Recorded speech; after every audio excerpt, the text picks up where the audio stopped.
வரீங்க, என்ன பண்ணுவீங்க? என் பேர் ரம்யா. நாங்க சிக்கந்தசாலையில இருந்து வரோம். நான் 10th படிக்கிறேன். எத்தனை வருஷமா மாடு வளர்க்குறீங்க? 4 வருஷமா மாடு வளர்க்குறோம். மாடு உங்க மாடு தானா? நீங்க சொல்றதெல்லாம் கேட்குமா? சொல்றதெல்லாம் கேட்கும். இதுல உங்களுக்கு எப்படி ஆர்வம் வந்துச்சு? எனக்கு மாடு மேல எப்பயுமே ஆசை. சின்ன வயசுல இருந்து ஆசைதான். அதுக்கப்புறம் 4 வருஷமா வாங்கணும் எங்க அப்பாட்ட சொன்னேன். அதுக்கப்புறம் எங்க அப்பா வந்து வாங்கி கொடுத்தாங்க. மாடு பேர் வந்து மாறா.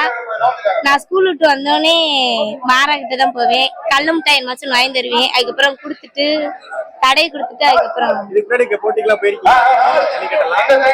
இப்பதான் வரேன். மாடு வந்திருக்கு, எல்லாத்துலயும் ஜெயிச்சிருக்கு. நீங்க இப்பதான் உங்க வீட்டுல என்ன சொன்னாங்க? நீங்க அந்த மாதிரி மாடு வளர்க்கணும்னு ஆசைப்பட்டப்ப என்ன சொன்னாங்க? எதுக்கு இப்ப பெரிய பிள்ளை ஆனதுக்கு அப்புறம் வாங்கிக்கலாம் அப்படின்னாங்க. அதுக்கப்புறம் எங்க அண்ணன் தான் சொல்லி வாங்கி கொடுத்தாங்க. அதுக்கப்புறம்